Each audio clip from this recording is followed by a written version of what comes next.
Hi, this is Roger. Thanks for dropping by. It's the 8th, it's bloom time. So this is everything that's actually in bloom. Not buds, not spikes, but actually in bloom. It's quite useful for me to see how long the blooms last. Anyway, let's get going. The bright light's at the end at the moment, so I'll start up there and probably break this off because I've got to move a load of plants around. But we can start with Howeara. Still going strong. This next spike is just starting to open, but and as it does, this one will probably start to fade soon. The colours deepen as the blooms age, and the first bits to go are the sepals. You can see they're just starting to go, but yeah, I mean that was a good spike. Another one to come and another one to come there. Still going strong. It's just a lovely splash of yellow. I love that little one. And then coming over here, we've still got a couple of Tolumnias. This is Tolumnia Oriental Pear. This is the little branch. Yeah, that is a beautiful Tolumnia. It's a well-balanced bloom, and just the two colours actually make it quite nice. Just the deep red and the bright yellow. Lovely blooms. And then Tolumnia Peach is still going strong. That's got a branch heading downwards, so as these blooms start to fade, there will be more to come on this one too. Colours age, starts bright yellow, and then the peach tinge comes to one degree or another. And a couple of these have got little red spots on. I haven't seen that before. I mean, this has bloomed several times for me, but yeah, the little red spots on the base of the lip do actually look quite nice. I think that's probably one of my favourite Tolumnias. Three colours there really, because you've got the deep red again, you've got the bright yellow, but you've also got that pink peachy coloured tinge. That's where it gets its name from, Tolumnia Peach. A beauty. This is the only other Tolumnia in bloom at the moment, and this is just about to drop its last few blooms. This spike's finished now. The second spike is coming to a close. You can see the blooms are fading, but lovely delicate pink on this one. Again, the deep red. It's a trait of most Tolumnias, is the deep red part, centre and parts of the top. Lovely delicate pink on this one, and I've forgotten what it is because it's still early in the day. That's sunset pink. So yeah, that won't be long for this world, but it's been in bloom a nice long time, and it's been a nice splash of delicate colours. It's all very well having these bright, loud, shouty colours, but sometimes the delicate pastel shades are just very, very nice. The Dendrobium Nestor is starting to fade now. Several blooms have already dropped, and you can see many are going. There are still a few in reasonable condition, so it will stay a bit longer, but probably no more than a week, and that'll be gone for this year. It's not going to bud again. It's just a single flush, in this case on a single cane. So it's just a matter of that's how they grow. But 3 new canes to grow on this year, one of them behind the other one, but by the end of the season they should all be a good size, hopefully as big as that one. I mean, that was a good cane last year, that grew vigorously. Yeah, it'll be a shame that when this one goes, but you know, a lot of dendrobiums only last a few days, some only last one day. So to get a month or more out of a set of dendrobium blooms is quite good going, but that's not long for this world now. On its way out, I'm afraid. The Dendrobium hercoglossum is starting to fade its initial flush of blooms now. These here are relatively freshly open, and there's more buds to come, so this is going to have an extended blooming period. But you can see that there's blooms fading in places, so it's had its good flush. Plenty more buds to come in many places, so it will extend its blooming period, but the initial mass is coming to a close now. These are falling off on a daily basis now, so while I've got it down, I'll just tidy up these ones, save them falling on the floor and having to bend down and pick them up. It just tidies the plant up, you know, just a quick little touch like that, and the old ones come off. And then, you know, it's to all intents and purposes, if you hadn't seen it before, by removing the dead ones like that, suddenly it looks like it's in full bloom again. Yeah? So it's an exercise worth doing. You know, when you've got a lot of blooms and a few start to fade, take them off. It improves the appearance no end. But there's, you know, there's still plenty of blooms on this one. Plenty to go, and more buds to come. It's probably still one of my favourites. It really is a beauty. Pity it hasn't got a fragrance as well, but you can't have everything. Whoops, missed one. There we go, so let's just tidy that up a little bit, and yeah, a good one. That's due for being dealt with soon. I think I'm going to ease it off of its mount, put it on a bigger one, take out a lot of the old moss, if not all of it, if I can do it gently, and just get it on a bigger mount where it's, you know, I can, if you have a look round here, a lot of the roots have gone aerial. They would be better off just tucked back in some new moss. So I shall probably get on with that. You know, once the main blooming is over, I'll deal with that. It's got some new growth, so there'll be some new roots pushing out as well. Lovely plant, that one. Both of my Maxillaria tenuifolias are actually in bloom, but I'm only going to film one of them because the other one's right at the back of a shelf, and it means moving so many plants. The blooms are the same, but there are two actually in bloom at the moment. Lovely colours, twin colours, because you've got the orangey rusty colour on the back of the bloom, and then the spotty red bits. So these blooms last quite a long time. From memory, but you know, I've got records, I'll know. Yeah, I mean, I don't get the coconut scent on my version, but nonetheless they're attractive blooms, and boy is that plant steaming ahead. There's so many new growths on there, I wouldn't want to count them, I'd run out of fingers and toes. So yeah, I think the blooms will last a while. They are attractive blooms, there's no doubt about it, and quite an unusual shape. You know, I do like them. It's not my favourite orchid by any means because of its growth pattern and the way it rampantly grows away from whatever you decide to put it on or in. It'll head away from it at a rate of knots, but attractive blooms nonetheless. And this mounted Phalaenopsis, its spike is looking really good at the moment. It's still got a couple more buds to open, but lovely colour, lovely balanced spike. Very pleased with that. Very pleased indeed this time. That's Phalaenopsis green apples, appropriately named because it is a very delicate greeny yellow, and nice brightly coloured lip with spotting. Lovely spike this time, pleased with that, and the plant's growing well, which always helps. Yeah, nice blooms. And the other Phalaenopsis at the moment, these blooms are fading fast now, they'll only be another few days. Lovely flush of pink in the middle, and as the blooms get older, the tessellation starts to form on the petals and sepals, which is quite nice. I've got a Vanda that looks very much like that. Lovely attractive lip. And it's got the trait of its one of its species parents somewhere in the background, where it's got spotting on the lower sepals, but only on half of them. Yeah, so it's an attractive bloom. There's another spike coming on the plant. What's that? About 6-7 inches long, and this spike looks like it's going to start extending. So eventually I'm probably going to end up with one of those silly long spikes that grows longer and longer and just has 1 or 2 blooms on it, but it only had 2 blooms anyway, so the actual blooms are not long for this world, but more to come on that plant. And the other Phalaenopsis that's actually in bloom at the moment, this is Zheng Brontosaurus, and this is what I call a very attractive Phalaenopsis.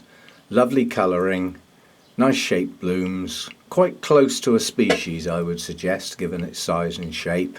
A spike that's going to keep extending, and a second spike round here. See, the next bud will be open soon. So this one's going to be in flower a long time, I would suggest. If the, if the spikes are going to extend, then it'll be a succession of blooms for a while. I mean, eventually the spikes will get too long and tatty looking and they'll come off and I'll start some new ones. But very attractive blooms nonetheless. Very attractive. I like that one a lot. And for me to say that about a Phalaenopsis is unusual. But, the blooms are nice. I'm just not so keen on the plants. But yeah, when they bloom like that, they get to stay. Beautiful little blooms. Not large, but nonetheless, lovely colours. I've only got 2 Restrepias that have actually got blooms on at the moment. This is Restrepia, I think it's pronounced Houlisse, but it's Houlisse. Quite large blooms as Restrepias go. That one's got 2 blooms on at the moment. And this other one over here with the brightly coloured but smaller flowers, this one's got several blooms and more to come. But at the moment, out of my Restrepias, that is my favourite bloom. I'd have to get the tripod out to get a real close-up. But yeah, this one is a continuous bloomer, does well for me. Nice plant as well. So a couple of Restrepia blooms still out. The Brassavola nodosa is doing something odd that I haven't seen before. I'll do that in a minute. The first spike's now gone and is dying back. You can see it browning. The second spike, which was about a week and a half later, so these blooms have still got a little while to go yet, these 4, but it's growing another bud out of an existing spike. It certainly hasn't done that for me before. But even though that might only be one solitary bloom in a week's time, or 2 weeks' time maybe, at least it continues its blooming, which continues the fragrance in the evenings. So yeah, it's still going, lasting well, and as I said, another bud on the, well, basically the spike's extended, and I haven't known mine do that before. Yeah, I'm quite pleased with that. Brassavola nodosa, lovely heart-shaped lip, pure white, smashing plant. Just chucking out its new growths and some new root systems to go with the new growths. That's what it does. There's 2 new growths at the front there, and another one pushing out halfway back. So I'll have 3 leads on that. So that should be 3 lots of blooms next season. A long time to wait, but I'll enjoy these while they're there. My Rhynchorides Bangkok Sunset fragrance, the spike's still doing well. This opened in stages, and now that I've actually got one, I can see what happens with these blooms, because when I got it and it was in spike and I looked at the blooms, I thought, they're not right, they're the wrong colour. That's not how I know it. But if you look at the top of the spike, those are newly opened buds, and they are fundamentally yellow with just a tinge on the outside of the petals and sepals. They've still got the purple lip, but if you look at some of the older blooms down below, that's the sunset colours that I was expecting the blooms to have. So it's not wrong, it's just that the colours come on the older blooms.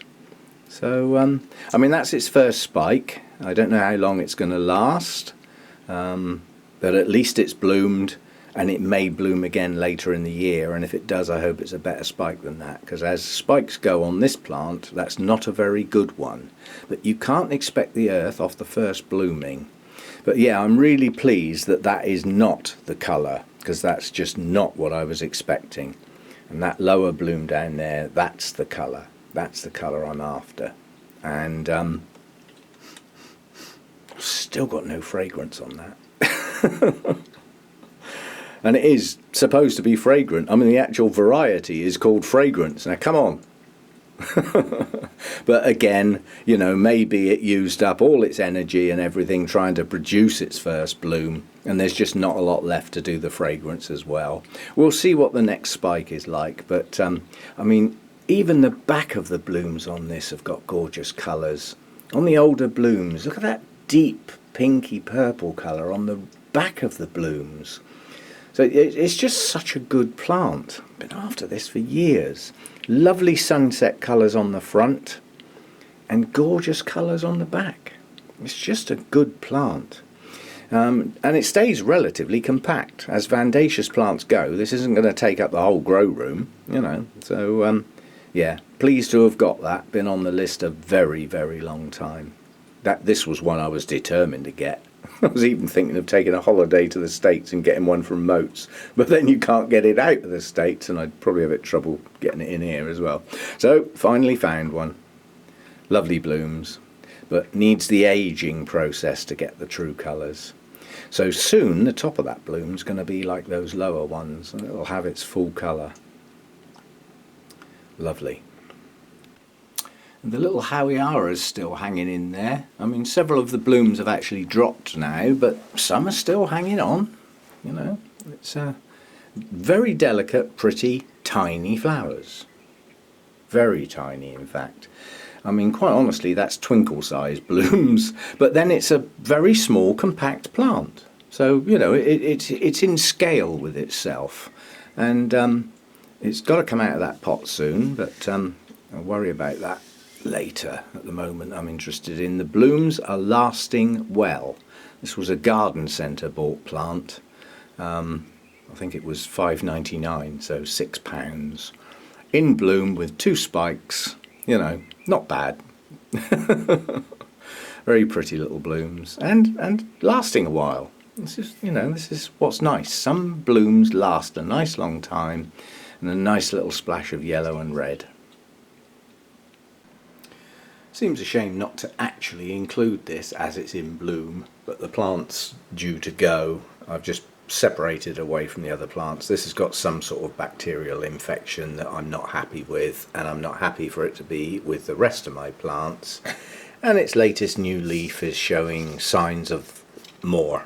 So the plant itself's got to go, but yeah, I mean, while it's in bloom, I shall miss this one a lot. This is a very, very nice, I've forgotten its name. Come on, brain. Psychopsis. And this is papilio alba. So no reds on this. But the bloom is just starting to fade. And once that happens, the plant is to go, I'm afraid. It's just that sort of infection. The fusarium I can put up with and try and deal with. You know, I don't have a lot of choice about that. Too many plants would have to go. But this has got some sort of bacterial problem, so I'm not prepared to have that around. I think it just got too cold in the winter, and with the higher humidity and the cold temperatures, it just went down. You know, things happen, but I've got to include the bloom, haven't I? Even though it is indoors. And the blooms on this one are lasting well as well. This is my favourite Oncidium, although strictly speaking it's not an Oncidium. It's simple. It's 2 colours. It's the deepest maroon, almost black when these blooms first open. It does fade slightly, and then a slightly lighter colour lower down, and this just enormous bright yellow, perfect shape for me. No spots, no markings, just clean, bright yellow. Absolutely gorgeous. Some of the blooms are starting to go now. I always tidy up as I get near them. But there is another bud. And there's another 2 buds. So it's going to last longer than ever. They've lasted well. This was got at the RHS show in bloom at the end of March. We're now well into May. That's good value. And with such nice blooms, they're a good size for Oncidium blooms too. And I'm just waiting to get that repotted shortly. It's got a new growth coming, a few new roots poking out, and that can go in a new pot. But you know, it's just a gorgeous flower. I really love that. As soon as I saw it, I had to have it. And it was hard work getting it, as you saw in the video. Deals were done, people were badgered, convoluted purchase to say the least. But it took me an hour to buy this, literally, to get it all organised. And if it had taken 2 hours, I'd have spent the time. So worth it. Gorgeous blooms. Now, the Iwanagara apple blossom is my only Cattleya with actual blooms on at the moment, or Cattleya type. I love these blooms, even though they're pastel shades. They don't all have to be bright and blousy. Beautiful fragrance, just keeps going. It's a freesia smell. I remember freesias from when I was young, because I used to grow those in the garden at my previous house. So I've always liked that fragrance. I used to cut the blooms and bring them indoors, and you know, they'd fill the room. And this just reminds me of you know, those days. It's nice to have little reminders. Lovely blooms. Not a good spike. It's only 3 blooms. I mean, I've seen these with 7, 8, 9 blooms on, so it's not a good spike. And the plant's not in perfect condition by any means. It got singed too close to the glass. So I'm looking for new growths and some new roots so that I can get this potted up in one of the holy clay pots. But these are lasting well. So's the fragrance. You know, you can stay. Don't see this going anywhere. And if I lost this, I'd go straight out and get another one. This one, to me, just has to be in the collection. Yeah, gorgeous. And this was a surprise. I didn't expect this bloom to open that quickly. This is Dendrobium fleckeri, and the pictures show this being quite a lot more orangey than that. Now that might be because it's its first bloom on a young plant, and it might just be one of those that changes colours as it goes along. But it's difficult to see the delicateness of the lip on this. It's basically white with some yellow and some lovely red spotting and striping. Pretty little flower, but emphasis on the little. But first time bloomer, we always like our first time blooms on a plant. Yeah, Dendrobium fleckeri. And my Miltoniopsis Herr Alexander has still got its 2 blooms on. Now, they opened in succession, so I think they were 3, maybe 4 days apart. So this one will go first, and then this one will follow on behind. It's got another spike coming, so there'll be some more blooms later. Delicate, nice fragrance on that, but for me, I have to get relatively close. It's not one of those that fills the room. Well, not for me anyway, but fragrant nonetheless. And I mean, you know, that patterning here with that bright yellow with the little red veining is so delicate, and with its purple spots and its pure white, it's just a beautiful bloom. You know, as Miltoniopsis goes, I like the purples and the reds, but I like this one a lot as well because it's different. You don't see many, and the thing I've got on my list that I will kill for is a yellow Miltoniopsis. They are around, but I've yet to find one. I've seen them in other people's videos and pictures on Facebook and things, mainly in the States, but I've yet to see one. My only hope really this year is going to be Malvern, unless one just turns up in a garden centre. But they don't come up often in the UK, the yellow ones, but I do want one. It's definitely on the list. I don't need loads of Miltoniopsis. I've got 2 that seem to be growing okay. You know, another 1 or 2 won't hurt. Now that I've worked out how to look after them and they don't seem to die on me, a couple more won't hurt, but I really would like a yellow one. Nice bloom. And this Dendrobium cross has just opened both of its spikes. The spikes grow at a colossal rate and open all at once. You don't get the staggered opening with this one. They literally all open at once. Unfortunately, they don't last that long, but attractive little flowers. This is a primary cross. It's Farmeri crossed with Griffithianum. Deepest gold yellow in the lip. Beautiful blooms. It's just a shame they don't last long. There's more spikes to come later in the year. Just starting to show signs of moving, so it'll be quite a while before we get some more, and the chances are these won't be here in a month's time. They really don't last long, 10-12 days, something like that, and they'll be gone. But beautiful while they're out. That's the way I look at it. You have to take it as it comes. Gorgeous blooms on that, and lovely big spikes this time, not bad at all. I'm very pleased with those 2 spikes. No fragrance that I can detect, but given that it's sat right next to Iwanagara apple blossom, it doesn't get much of a look in. But lovely blooms nonetheless. That's recently opened in the last couple of days, so that's a new one. This Catatante's in full flood at the moment. Larger blooms than last year and a deeper, richer colour. And I'm beginning to wonder whether a comment that somebody actually made is actually true.